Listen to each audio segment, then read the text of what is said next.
Hello everyone, welcome to my YouTube presentation channel. This is on my final project, American Government, New Charter University. And this is the July 2017 term. So in my presentation, I'm going to cover the background information, the introduction, the relationship on the three branches of the government, the evolution of the US citizen rights, the constitutional, the executive, the Congress involvement in these rights. Then there will be references covered, the conclusion, and of course the closing remarks. So, where did the US Bill of Rights originate from? These were drafted 1789, September 25th, 1789, more than 200 years ago. And what motivated the people of America to demand for their rights? These people felt that they needed to be treated fairly, equally, and without no biasing. And this led to them have a document that entitles their fair treatment. Now, who drafted these rights? They were drafted by the Congress. So, who enjoys the US Bill of Rights?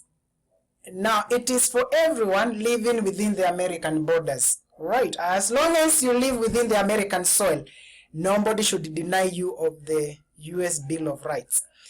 Now, the US Constitution is regarded as one of the best in the world. And why? Because it has no biasing, it has no favorism of any gender, of any race, of any color, of anybody, of any religion. Now, the American people come from different race, religion, ethnicity, and are all entitled to equal rights available to humanity within the United States. Now, what is entitled in the US Bill of Rights? Now, in the US Bill of Rights, or in the rights of human, it's the right of association, the right of freedom of worship, freedom of speech, the freedom to work and live anywhere in the United States, the freedom of sexual orientation, and many other rights.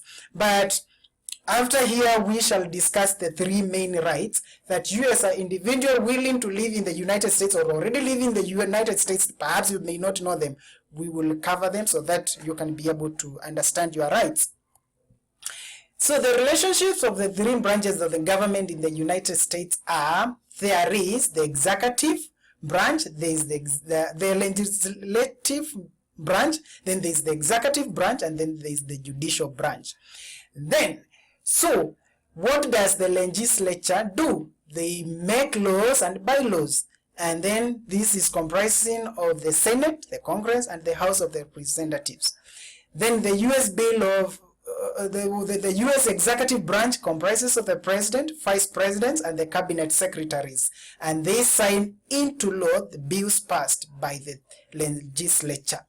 Then in the judicial branch of the government, it evaluates the laws the Supreme Court has, the laws that have been passed and signed by the legislature and the executive.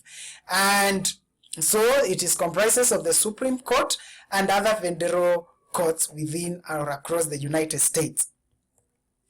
So the three branches of the US government, again, in a detailed look, here we have the legislative, where we have the Senate and the House of the Representative.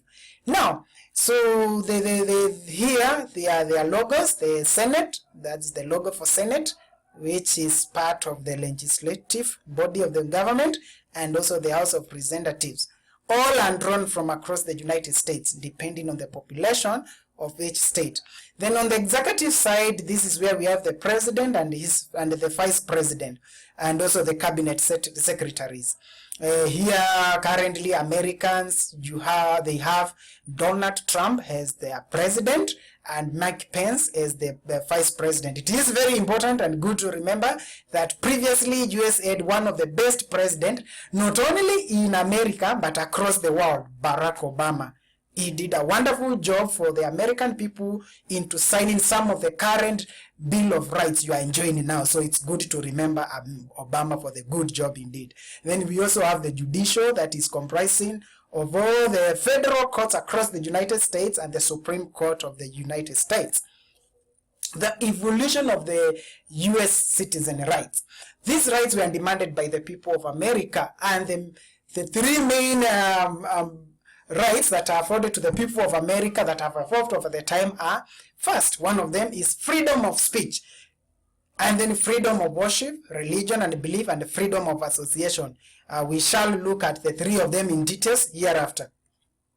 Freedom of speech. No, anyone living in the United States, you are free to express yourself however, in whichever way you want, okay? Nobody should be discriminated or hated or despised for their willingness to express themselves, whichever language you want. So that is a right that is given to the people of America. And here there is a quote, of course, because my rights are more important than your feelings, okay? So everybody has that right. Then there's also freedom of worship and freedom of association. America is a home to all religions in the world, okay?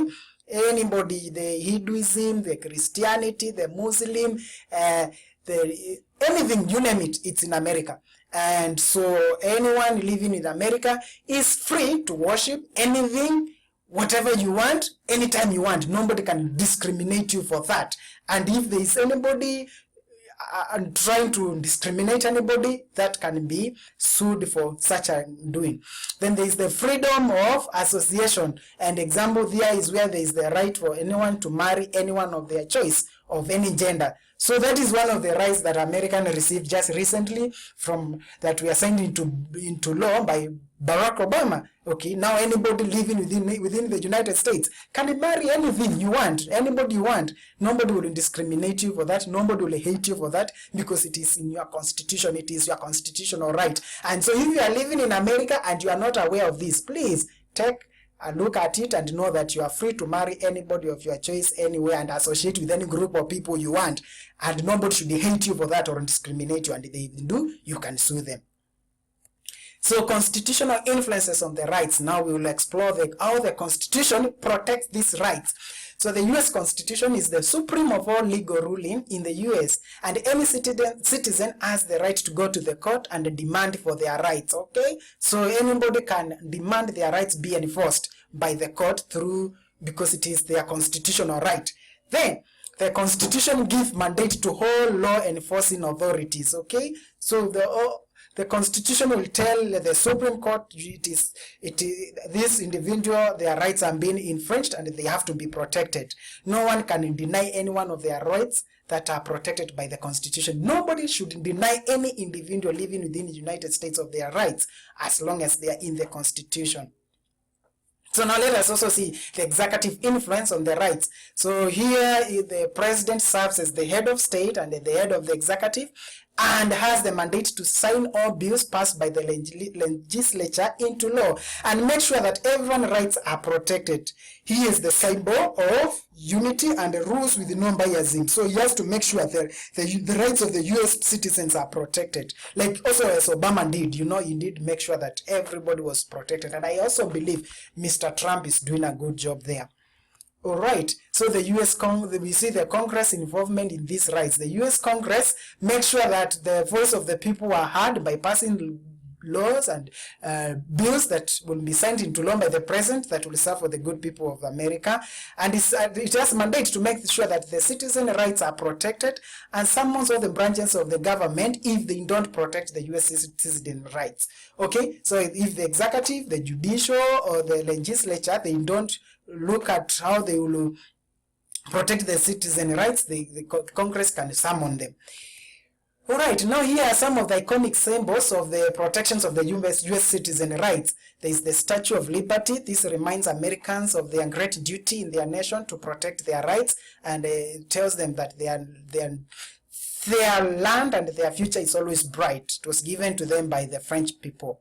And then there is the US National Anthem, one of the best so far I think I've ever come across, that reminds Americans of their duty within their land. These are the references that have been drawn for the presentation, and you can have a look at them. Here they are.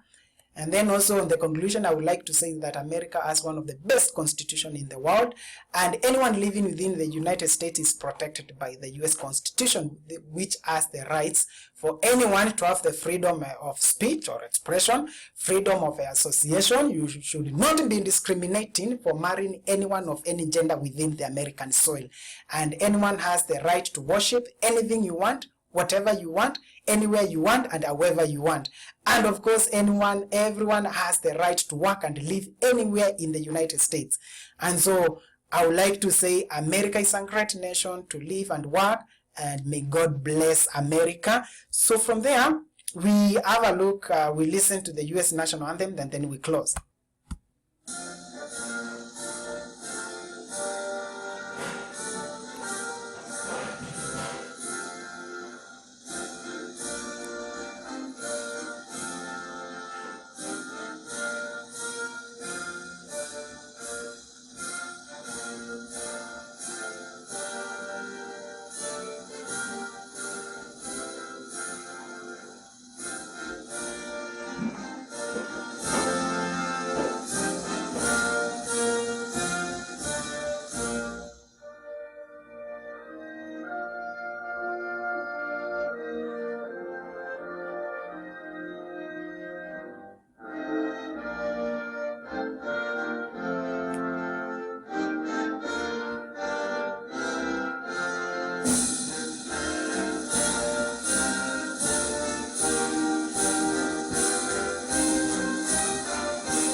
Thank you. So yeah, that is beautiful national anthem Americans have, and I love listening to it. And so I felt it was important to have it as part of my presentation. So in conclusion, I would like to leave you with these remarks, once given by Mike Ackbey, that he quoted, he said, and I quote, "I wish we would all remember that being an American is not just about the freedom we have, it is about those who gave it to us. So as you live and work and live in America, please remember they are your forefathers who gave those freedoms and the rights you are enjoying." So that's the end, and thank you. Bye.